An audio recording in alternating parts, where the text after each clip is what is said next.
Hey guys, this is KKS and अभी आप लोग देख रहे हैं केकेएस कंप्यूटर साइंस। और अभी हम लोग कर रहे हैं वेब डिज़ाइनिंग। और वेब डिज़ाइनिंग का ये पहला लेक्चर है जहाँ पे हम लोग इसको स्टार्ट करने वाले हैं। और स्टार्ट कर रहे हैं सबसे पहला मॉड्यूल जो कि है हमारा यूनिट 1, जो कि है fundamentals of internet and web technologies. Okay, तो ये जो मेनली यूनिट है इसके बारे में थोड़ा सा बात कर ले। वैसे इसका जो है सिलेबस डिस्कशन ऑलरेडी कर लिए हैं तो उसमें हम बात कर लिए थे, बट यहाँ पे थोड़ा सा ओवरव्यू दें जो इसमें हमको क्या पढ़ना है। तो इसमें मेनली हमको पढ़ना है वो थियोटिकल चीज़ ही है, इसमें कोई प्रैक्टिकल चीज़ होगा नहीं। जो भी है वो थ्योरी ही है। और ये सब जो थ्योरी है आपको आगे जो वेब डिज़ाइनिंग में है वो हेल्प करेगा।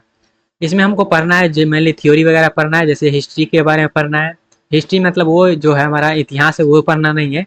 इसमें कैसे कैसे जो नया टेक्नोलॉजी आया है उस हिस्ट्री के बारे में पढ़ना है। और उसके बाद इंटरनेट आखिर काम कैसे करता है, वेब पेजेस होता क्या है।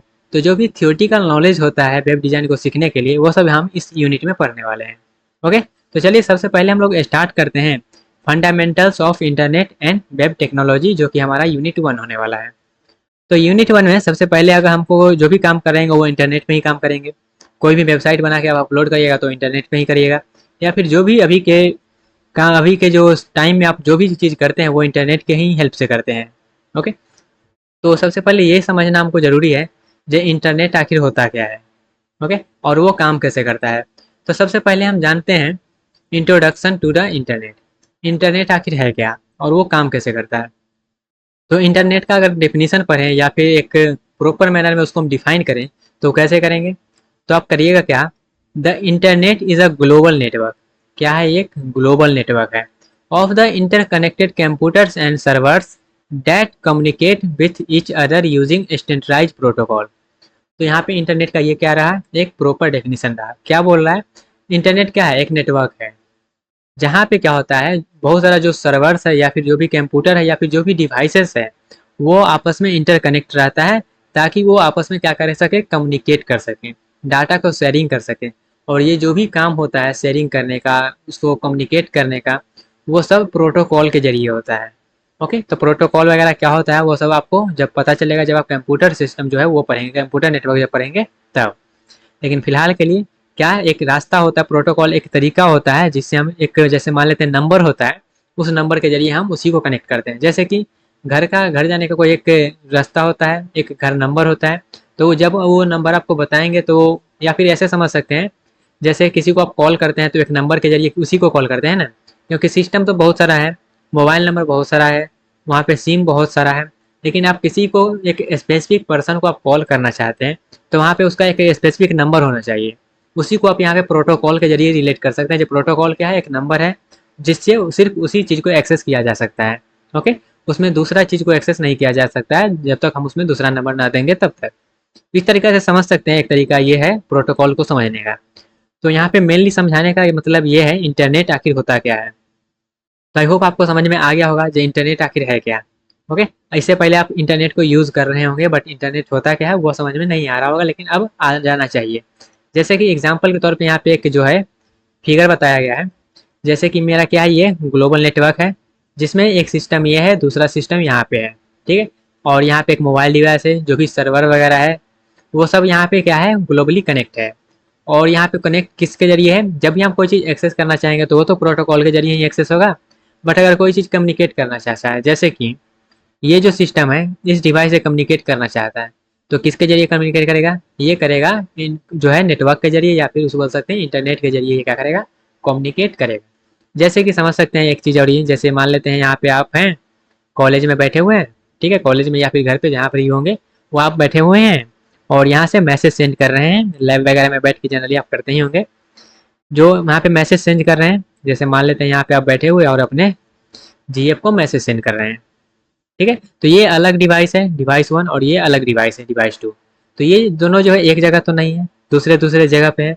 जब दूसरे दूसरे जगह पर हैं तो ये दो सिस्टम जो है आपस में कम्युनिकेट कैसे कर रहा है, इंटरनेट के जरिए कम्युनिकेट कर रहा है।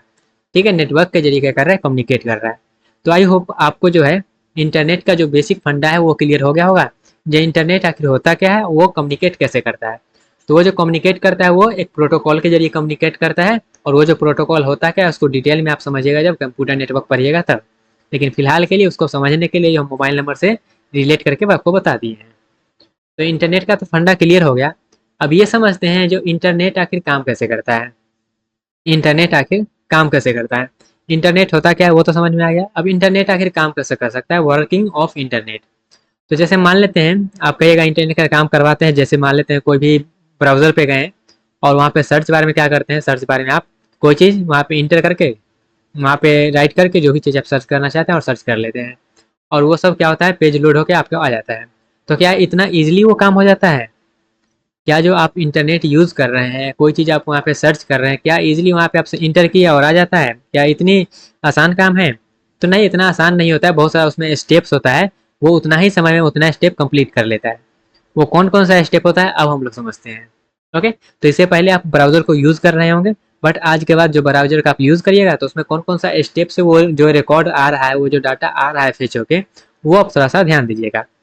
जैसे कि वर्किंग ऑफ इंटरनेट में हमको सबसे पहले क्या होता है, सबसे पहले आप जो एक वेबसाइट होता है, जो वेब ब्राउजर जिसको बोलते हैं, उसको आप क्या करते हैं, ओपन करते हैं। ठीक है, सबसे पहले क्या करता है यूजर, सेंड अ रिक्वेस्ट। क्या करता है यूजर, जो है रिक्वेस्ट को सेंड करता है। कैसे, कौन सा रिक्वेस्ट को, जैसे कोई चीज़ आप ओपन करना चाहते हैं तो वो एक तरीका का क्या है, वो रिक्वेस्ट है। जैसे कि you type you R L, आपको यू आर एल वहाँ पे इंटर करा है, जैसे कि www.google.com, ये वाला आप यू आर एल वहाँ पे इंटर किए अपने ब्राउज़र में। ठीक है, और उसका एंटर किए प्रेस, वहाँ पे क्या किए, इंटर कर दिए।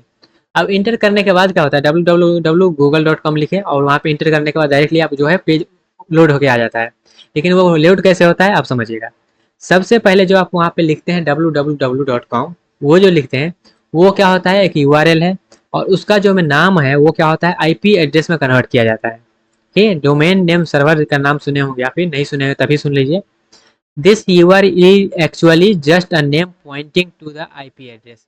ये जो नेम यहाँ पे लिखा है www.google.com, जब आप वहाँ पे सर्च करते हैं तो वो नाम सर्च नहीं होता है, वो उसका जो एड्रेस है, आईपी एड्रेस, उस वेबसाइट उस सर्वर का जो आईपी एड्रेस है वो सर्च होता है।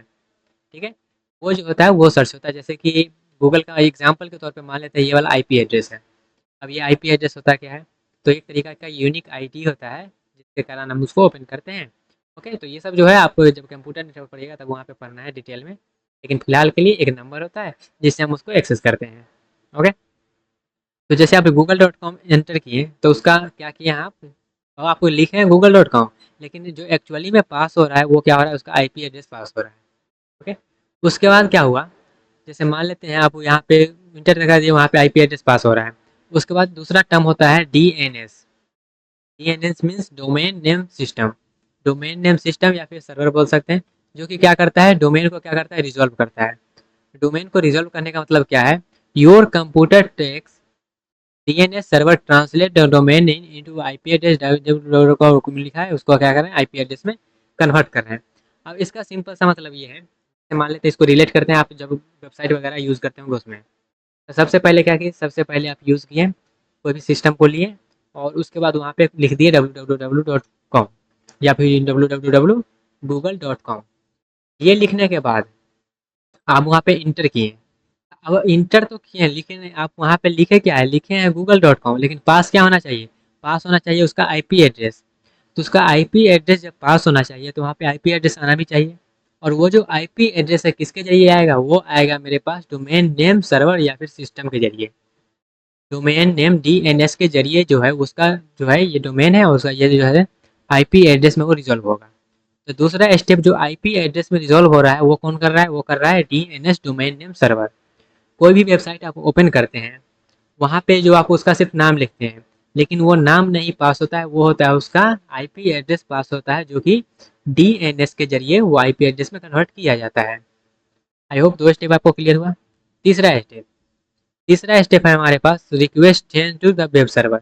अब जो भी वेबसाइट को आप ओपन करना चाहते हैं, अब वहाँ पे उसका जो है पास तो कर दिया, उसका जो आईपी एड्रेस है वो पास कर दिया, वहाँ पे गया। अब वहाँ पे क्या हुआ, जो भी आप वेबसाइट को ओपन करना चाहते हैं वो क्या है, उसका आप रिक्वेस्ट कर रहे हैं, ये वेबसाइट हमको चाहिए। तो वहाँ पे क्या हो रहा है, वेब सर्वर के पास उसका रिक्वेस्ट सेंड हुआ। The browser send the H T T P, और H T T P request, ये क्या है, एक रिक्वेस्ट है। ठीक है, प्रोटोकॉल के जरिए request to the send server located to IP address. जो भी आईपी एड्रेस को आप वहाँ पे लोकेट करके क्या किए हैं, रिक्वेस्ट को सेंड किए हैं, वहाँ पे क्या हुआ, रिक्वेस्ट सेंड हो गया। रिक्वेस्ट सेंड होने के बाद योर राउटर, अब ये रिक्वेस्ट सेंड कैसे होता है वो भी समझना है। जैसे कि योर एक क्या होता है, होम राउटर वगैरह होता है, होम राउटर से जरिए क्या होता है, आईएसपी के पास जाता है। आईएसपी मतलब इंटरनेट सर्विस प्रोवाइडर। जैसे किसको भी यहाँ पे अगर मान लेते हैं टावर वगैरह होता है ना, जैसे एयरटेल वोडाफोन का टावर लगा रहता है, ठीक है, तो ये टावर समझ लीजिएगा। ये क्या है, आपका सिस्टम है। और ये सिस्टम जो है होम राउटर से कनेक्ट है, वो इंटरनेट से कनेक्ट है, आईएसपी से कनेक्ट है। तो ये आईएसपी के पास रिक्वेस्ट पहले जाएगा। सबसे पहले ये आईएसपी मतलब इंटरनेट सर्विस प्रोवाइडर के पास ये रिक्वेस्ट जाएगा, जो भी चीज़ आप सर्च करना चाहते हैं वो। और वो जब वहाँ पे गया, उसके बाद क्या हुआ, जैसे मान लेते हैं वहाँ पे तो गया, अब वो क्या करेगा, वो एनएसपी के पास जाता है। मतलब यहाँ पे देखिएगा, ये तो हुआ मेरा सिस्टम हुआ, वो जाएगा आईएसपी के पास। और ये जो रिक्वेस्ट है, ये अलग अलग राउट जो है, जो आईएसपी से कनेक्ट रहता है, और वो जाएगा एनएसपी के पास रिक्वेस्ट जाएगा। और उसके बाद क्या होता है, उसका जो सर्वर के पास रिक्वेस्ट जाता है। जैसे कि यहाँ पे मान लेते हैं ये जो टावर है या फिर जो आईएसपी है, जो यहाँ पे तो उसका सर्वर होगा नहीं, तो उसका सर्वर कुछ क्या मान लेते हैं कोई दूसरे जगह या फिर दूसरे देश में होता है।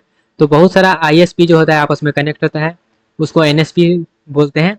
और वो जो है जिस भी जहाँ पर भी उसका सर्वर होता है, वहाँ पे क्या होता है, वो आईएसपी के जरिए उस सर्वर को क्या किया जाता है, एक्सेस किया जाता है। ठीक है, तो इसका हम जो यहाँ पे फिगर में लेंगे एग्जाम्पल, लेकिन फिलहाल के लिए आप थियोटिकल समझिए। उसके बाद क्या होता है, जैसे मान लेते हैं उस सर्वर के पास गया, तो सर्वर के पास रिक्वेस्ट गया, तो क्या होता है, वो सर्वर अगर फ्री है या फिर उसमें बहुत सारा जो यूज़र है ऑलरेडी एग्जिस्ट कर रहे हैं, तो वहाँ पे क्या होता है, वेट कर रहा है, नहीं तो उसको एक्सेस दे देता है। उसके बाद क्या होता है, सर्वर प्रोसेस द रिक्वेस्ट। जो सर्वर के पास हम रिक्वेस्ट किए हैं, वो रिक्वेस्ट को क्या करेगा, प्रोसेस करेगा। जैसे कि अंडरस्टैंड करेगा जो भी क्या आप करना चाहते हैं।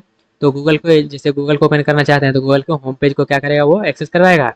और जैसे जो भी वेबसाइट बनता है, वो जो है बहुत सारा यूज़ करता है, लेकिन जो तीन चीज़ होता है जो कॉमन यूज होता है, जैसे कि HTML, CSS, जावास्क्रिप्ट, उसका जो इमेज वगैरह होता है वो, उसका जो लेआउट वगैरह होता है, सब वहाँ पे रहता है सेव हुआ हुआ। तो वहाँ पे क्या होता है, उसको प्रिपेयर किया जाता है, जहाँ ऐसे ऐसे क्या है, HTML का ये कोड है, CSS का ये कोड है, तो उसको पहले लोड किया जाता है। ओके, उसके बाद करने उसको प्रिपेयर करने के बाद जो है रिस्पॉन्ड आपको वापस भेजा जाता है, जो आप उसको क्या कर सकते हैं, फिर से यूज़ कर सकते हैं। ओके, उसके बाद क्या है, the server send the data back to your web browser. जैसे यहाँ पे जाएंगे तब ज़्यादा आपको ये क्लियर होगा ये पॉइंट। उसके बाद क्या होता है, जो मेरा पेज है वो रेंडर हो जाता है। तो ये तो थियोटिकल रहा, चलिए इसको हम क्या करते हैं, फिगर के जरिए समझते हैं, तो आपको ज़्यादा अच्छे से समझ में आएगा। सबसे पहले ये आपका सिस्टम है, मोबाइल हो सकता है, लैपटॉप हो सकता है, या फिर टैबलेट वगैरह हो सकता है, टैब वगैरह हो सकता है। तो ये आपका सिस्टम है। और इस सिस्टम के जरिए आप क्या करना चाहते हैं, इंटरनेट को यूज़ करना चाहते हैं, आप ब्राउज़र को ओपन करके उसमें कुछ सर्च करना चाहते हैं। इसमें क्या किया, आप सबसे पहले सर्च किए, कोई भी चीज़ सर्च किए, तो सर्च करने के बाद वो कहाँ जाएगा, वो आपके पास जाएगा। जो भी राउटर वगैरह आप यूज़ करते होंगे वो वहाँ पे जाएगा, वाईफाई वगैरह आप यूज़ करते होंगे वहाँ पे जाएगा। वो रिक्वेस्ट, जो भी रिक्वेस्ट आप करना चाहते हैं वेब ब्राउज़र पे जो आप सर्च करते हैं वो, तब वहाँ पे गया। वहाँ पे जाने के बाद क्या है, वो IS जो है वो ISP से कनेक्ट रहता है। ISP मतलब इंटरनेट सर्विस प्रोवाइडर, जो जियो एयरटेल वगैरह होता है वो सब। ओके, तो ISP के पास रिक्वेस्ट जाएगा। ISP मतलब वो जो है टावर वगैरह के पास रिक्वेस्ट जाएगा। और उसके बाद क्या हुआ, आईएसपी के जाने के बाद वो जो है रिक्वेस्ट करेगा, किससे, वो सर्वर से रिक्वेस्ट करेगा। जो भी इंटरनेट पे पड़ा हुआ है वो सर्वर से रिक्वेस्ट करेगा। सर्वर से रिक्वेस्ट करने के बाद जो भी प्रोटोकॉल के जरिए, जैसे कि TCP/IP, HTTP, FTP, जो भी प्रोटोकॉल के जरिए क्या है, वो रिक्वेस्ट को एक्सेस करेगा। और उसके बाद रिक्वेस्ट को एक्सेस कर दिया तो आप ओपन नहीं कर लेंगे। और वो रिक्वेस्ट को ओपन करने के बाद, इसको हटाते हैं थोड़ा सा। ओके, वो रिक्वेस्ट को जो है एक्सेप्ट करने के बाद क्या होगा, आपको वापस रिटर्न बैक क्या करेगा, मैसेज भेजेगा। आपको क्या करेगा, रिटर्न बैक एक्नॉलेजमेंट भेजेगा, जहाँ हमने आपके रिक्वेस्ट को क्या किया है, एक्सेप्ट कर लिया है, आप उसको यूज कर सकते हैं। तो वापस जो है, वापस जो HTTP रिक्वेस्ट जो है वापस आएगा ISP के पास, और ISP आपके जो है राउटर के पास भेजेगा। और राउटर जो है आपके सिस्टम में वापस वो रिक्वेस्ट को एक्सेप्ट करके भेज देगा।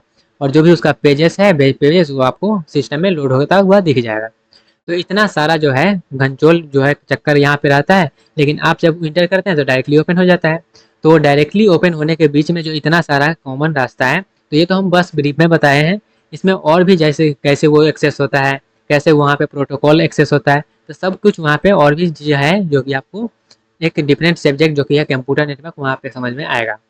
लेकिन फिलहाल के लिए जो इंटरनेट का बेसिक फंडा है, कैसे काम करता है, कैसे उसको हम एक्सेस करते हैं, कौन कौन सा वहाँ पे तरीका होता है, कैसे कैसे रास्ता में जाता है, वो सब यहाँ पे हम एक्सप्लेन करने का कोशिश किए हैं।